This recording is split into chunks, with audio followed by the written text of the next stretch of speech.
اور اب میں ام المؤمنین سیدہ زینب بنت جحش رضی اللہ عنہا کے حالات اور واقعات گوش گزار کرتا ہوں۔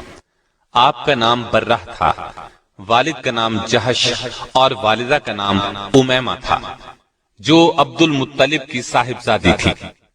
اس طرح سیدہ زینب نبی صلی اللہ علیہ وسلم کی سگی پھوپھی کی بیٹی تھی۔ امیمہ عبداللہ کی حقیقی بہن اور رسول اللہ صلی اللہ علیہ وسلم کی پھوپھی تھی۔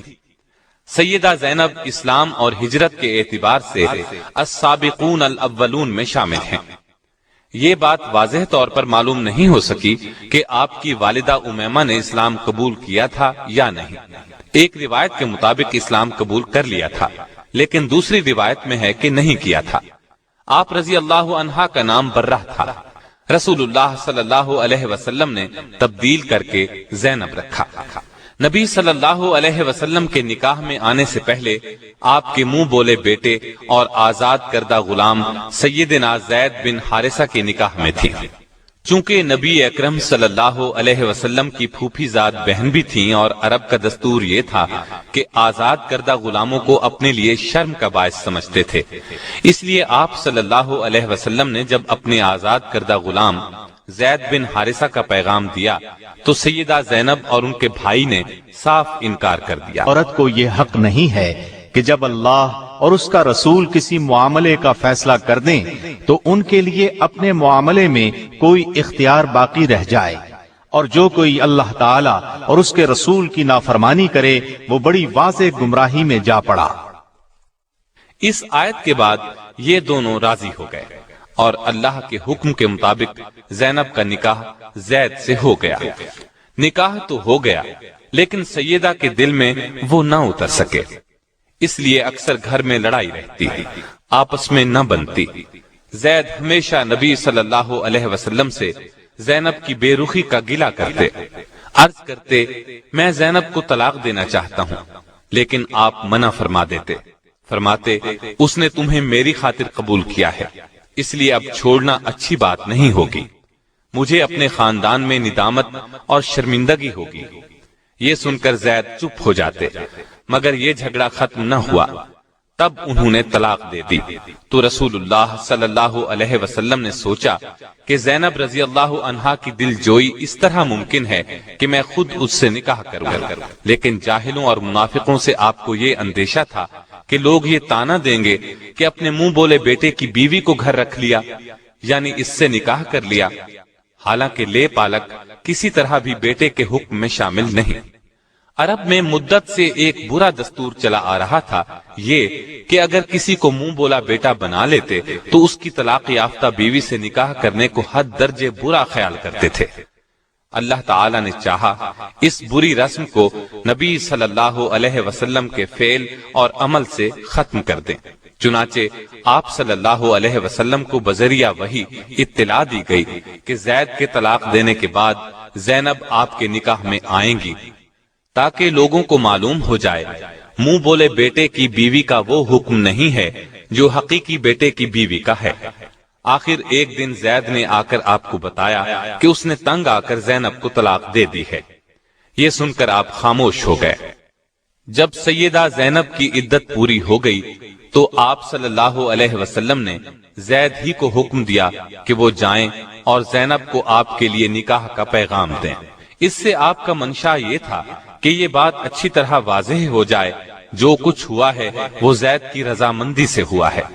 سیدنا زید آپ کا پیغام لے کر زینب کے گھر گئے اور دروازے کی طرف پشت کر کے کھڑے ہو گئے، اگرچہ ابھی پردے کا حکم نہیں ہوا تھا۔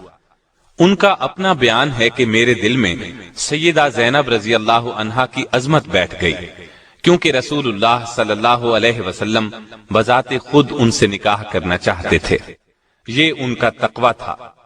انہوں نے کہا اے زینب، تمہیں بشارت ہو کہ مجھے رسول اللہ صلی اللہ علیہ وسلم نے تمہاری طرف بھیجا ہے، میں آپ صلی اللہ علیہ وسلم کی طرف سے نکاح کا پیغام لایا ہوں۔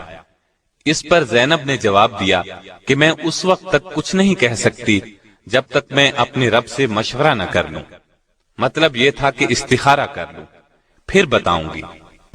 چنانچہ آپ رضی اللہ عنہا اسی وقت اٹھیں اور نماز کے لیے گھر میں جو جگہ بنا رکھی تھی وہاں جا کر استخارہ کیا۔ ادھر اللہ تعالیٰ نے وحی نازل فرمائی کہ ہم نے آپ کا نکاح آسمان پر کر دیا ہے۔ آپ صلی اللہ علیہ وسلم کے ذریعے یہ اطلاع سیدہ زینب رضی اللہ عنہا کو دی گئی۔ آپ نے اسی وقت سجدے میں گر کر اللہ کا شکر ادا کیا۔ اس اطلاع کے بعد آپ صلی اللہ علیہ وسلم ان کے گھر میں داخل ہو گئے اور فرمایا، تمہارا نام کیا ہے؟ سیدہ نے فرمایا، برہ ہے۔ آپ نے برہ کی بجائے زینب نام تجویز فرمایا۔ اس نکاح کا ہونا تھا کہ منافقین باتیں بنانے لگے، وہ تو ایسے موقعوں کی تاڑ میں رہتے تھے، چنانچہ کہنے لگے، پیغمبر ایک طرف تو کہتے ہیں کہ بیٹوں کی بیویوں سے نکاح حرام ہے اور دوسری طرف خود اپنے بیٹے کی عورت سے نکاح کر لیا۔ حق تعالی شانہ علیہ وسلم تمہارے مردوں میں سے کسی کے باپ نہیں ہیں، لیکن وہ اللہ کے رسول اور خاتم النبیین ہیں، اور اللہ تعالی ہر چیز کا خوب علم رکھنے والا ہے۔ اللہ تعالیٰ کی طرف سے اس وضاحت کے بعد ان منافقوں کے منہ بند ہو گئے۔ سیدہ رضی اللہ عنہا کا نکاح مدینے میں 3 ہجری میں ہوا۔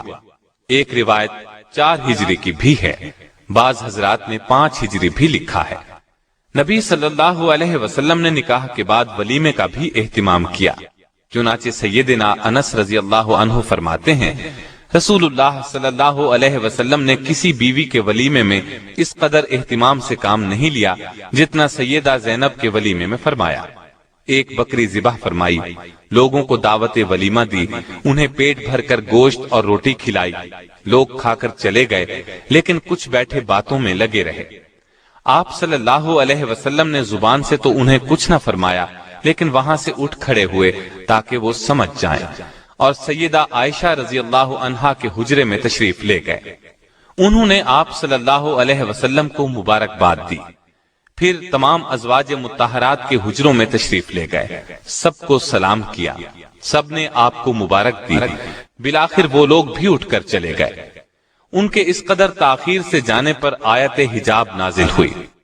اس آیت کے نزول کے بعد آپ صلی اللہ علیہ وسلم نے دروازے پر پردہ لٹکا دیا اور لوگوں کو گھر کے اندر جانے کی ممانعت ہو گئی۔ سیدہ کے نکاح کی چند خصوصیات بھی سن لیں۔ جاہلیت کی یہ رسم کہ متبنہ حقیقی بیٹے کا حکم رکھتا ہے مٹ گئی۔ اسلامی مساوات کا شاندار اظہار ہوا۔ آزاد کردہ غلام اور آقا کا فرق ختم ہو گیا۔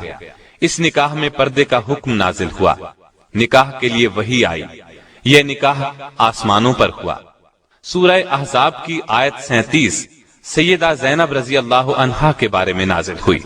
اس بنا پر سیدہ زینب دوسری بیویوں پر فخر کیا کرتی تھی کہ تمہارے نکاح تو تمہارے گھر والوں نے زمین پر کیے، جبکہ میرا نکاح میرے رب نے 7 آسمانوں سے اوپر کیا۔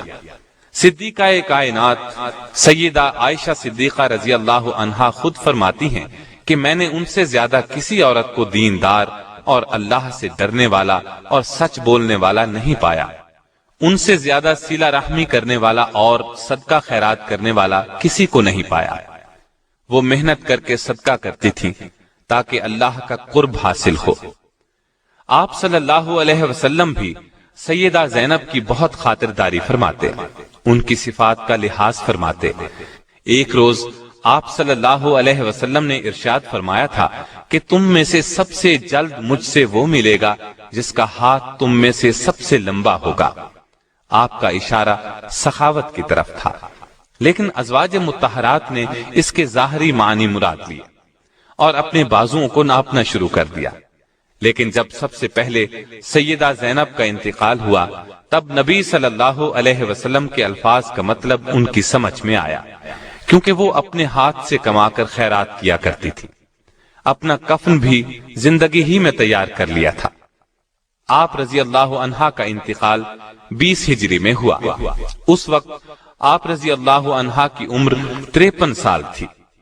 یہ سیدنا عمر فاروق رضی اللہ عنہ کی خلافت کا زمانہ تھا، اس لیے سیدنا عمر رضی اللہ عنہ نے نماز جنازہ پڑھائی۔ جنازے کے بعد ازواج مطہرات سے دریافت کیا کہ ان کی قبر میں تدفین کے لیے کون داخل ہوگا؟